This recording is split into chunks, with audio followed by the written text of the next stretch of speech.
Salut à tous, c'est Pang de la chaîne, bienvenue sur cette vidéo qui aujourd'hui va parler de la voix du loser et comme d'habitude revenir sur certains éléments que je trouve utiles et intéressants.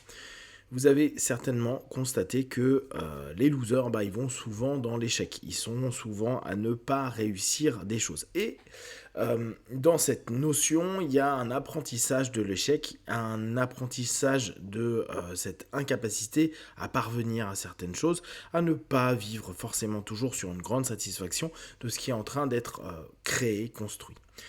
Ce qui est assez bien, par contre, dans ce cheminement-là, c'est que on est constamment en train de prendre en compte de ce qu'est un échec et de développer petit à petit des formules, des solutions, des orientations qui pourraient nous permettre de sortir de cet automatisme ou de ce résultat vers l'échec. L'accepter ne veut pas dire pour autant que on va simplement s'y soumettre.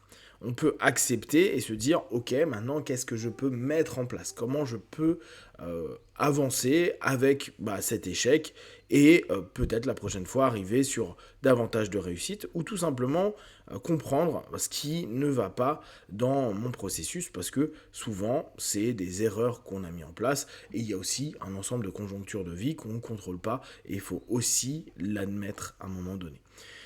Dans ce cheminement-là, on s'aperçoit que par rapport aux gens qui ne font que chercher à toujours être dans la réussite, tout le temps être dans la victoire, il y a beaucoup plus d'oppression de la part de l'échec dans leur format de vie que dans ceux des personnes qui sont dans justement la lose et se dire bon c'est comme ça fait partie des choses, je vais me relever et j'y retourne. Pourquoi ? Parce que souvent, dans un cheminement, comme on le présente beaucoup dans nos sociétés hyper compétitives, on dit l'échec est inadmissible, n'y pense jamais, ne le vois pas, ne le crée pas, sois juste focalisé sur ton objectif de réussite, etc. Ce qui est amusant, c'est que dès lors, on pourrait se dire la réussite est le strict inverse de l'échec et se dirige vers l'opposé de l'échec. Dès lors, à mesure que je suis dans du succès, à mesure que je suis dans de la réussite, je suis en train de m'écarter, de m'éloigner de ce qu'est l'échec. Pour autant, c'est pas vrai. À mesure que on est en train d'être dans le succès, l'échec devient de plus en plus grand dans la pensée et dans l'histoire de vie. C'est comme si l'échec avait cette capacité à avoir une propension dans son existence. En somme, c'est comme si vous imaginiez un nuage noir qui, au départ, est assez proche de nous, puis on arrive sur du succès. À mesure qu'on est dans du succès, on est en train de se dire, c'est ok, maintenant je me suis éloigné de l'échec. Sauf que le stimulant reste de s'éloigner de l'échec et que à mesure qu'on amplifie notre succès, on est en train d'amplifier la taille du potentiel échec parce que plus on gagne, plus l'échec devient important et surtout plus on est immunisé contre la capacité de gérer l'échec. En gros, on est tellement habitué au succès que on a perdu toutes nos capacités à gérer ces échecs. Or, tout devient potentiellement un échec. Plus il y a de surface de réussite, plus quand les personnes sont toujours dans ce modèle de je dois éviter l'échec, avoir cet échec de plus en plus grand, de plus en plus présent et de plus en plus proche. Alors que, de facto, l'échec initial qui a été esquivé, évité, éloigné avec les premiers succès, devrait simplement rester dans cette ligne du temps et dans cette ligne spatiale, loin. Et pour la plupart des gens, quand on commence à ramener cette notion d'échec et dire mais mec, c'est pas grave, c'est qu'un échec, tu vois la déstructuration de leur pensée, à quel point ils se sentent mal dans cette idée, voire même ils trouvent que la façon même de penser l'échec et de voir ça comme quelque chose d'ok, de positif, ou juste un état de fait, devient odieux et il y a souvent une surcompensation en critique voir une espèce de toute-puissance, vous, bande de tocards, vous n'êtes pas capable de ceci, cela, parce que vous n'êtes pas assez motivé, travailleur. Après, ils vont vous trouver 10 millions d'éléments sur le fait que vous soyez des losers. Et cette gâchette, ce trigger qui est enclenché à ce moment-là, on sent que c'est hyper intense pour ces personnes-là. Ne me parle pas d'échec, ne me parle pas que j'y arriverai pas, ne me parle pas de ceci ou cela, ça n'existe pas, c'est qu'un vue de l'esprit, ou moi je suis pas comme les autres, etc. etc. Et on s'aperçoit dès lors qu'il y a une vraie oppression de ce dialogue intérieur et de cet objectif qui, au bout du compte, ne les libère pas, ne les apaise pas, ne les rend pas plus heureux. Et on pourrait se dire, quelqu'un qui est constamment dans le succès devrait être heureux. Or, il y a beaucoup de personnes, c'est pas le cas pour tout le monde, heureusement, qui sont inaptes à se rendre compte de leur succès.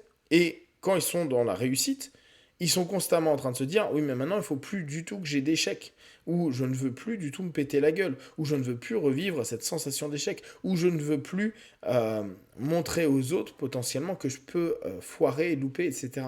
Ils sont rarement libres, alors qu'on pourrait se dire initialement, plus t'es dans la réussite, plus t'es tranquille. Et non. Les personnes qui admettent et qui vivent avec l'échec, qui acceptent que ils se pètent la gueule, que ça marche pas, que peut-être 10 fois, 50 fois ils vont devoir recommencer des choses, eux, ils n'ont pas de problème avec l'échec. Eux, ils vont pas avoir un ego qui va s'énerver parce que simplement on lui fait remarquer qu'il a foiré telle ou telle chose ou que ça n'a pas fonctionné.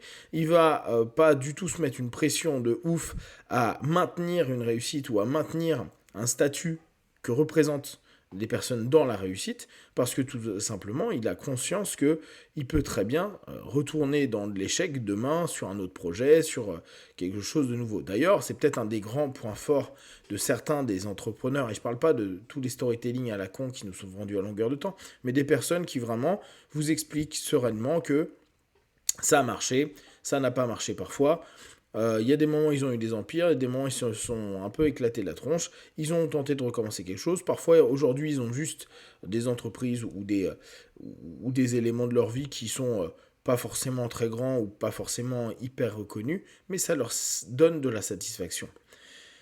Reprendre conscience que l'échec est quelque chose qui fait partie de notre vie, que ne pas le nier nous apporte paradoxalement beaucoup plus de réussite dans les perceptions internes. Alors peut-être oui, ça sera moins vendeur, on le voit bien par exemple en boxe ou en MMA.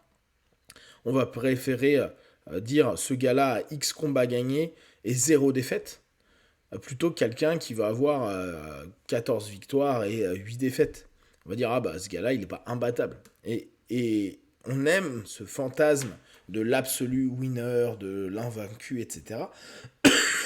Alors qu'en fait, on ne sait pas le nombre de fois que la personne a réellement perdu, ne serait-ce qu'à l'entraînement, ou dans plein de choses du quotidien, peut-être perdu au niveau émotionnel, intellectuel, spirituel, etc. Des échecs font complètement partie de notre quotidien, et les nier, ou ne vouloir voir que le succès, ça peut être bien pour un rapport de stimulation pendant un laps de temps, mais est-ce que ça rend plus heureux, plus d'euros, non, c'est sûr, mais plus heureux et plus en phase dans sa personne et même dans ses comportements au quotidien avec les autres, c'est pas toujours le cas. Donc, moi, je vous invite à bien regarder les personnes qui sont dans la réussite et à jouer, quand vous pouvez papoter avec eux, avec la notion d'échec pour voir leur gestion de l'échec. Pour voir quand vous amenez vers quelque chose qui n'est pas brillant, clinquant et qui tourne autour de la réussite, comment la personne perçoit. Est-ce qu'elle vous suit? Est-ce qu'elle veut éviter? Est-ce qu'elle se met en colère? Quelle est la place en fait de l'échec dans la vie des personnes qui se disent être des winners? Si vous avez des questions et des remarques, partagez-les sur Facebook, YouTube, j'y répondrai le plus rapidement possible. Et comme d'habitude, tout ce que je propose, ne prenez que ce qui est bon et juste pour vous. Testez, observez, analysez et concluez. Be one. Ciao.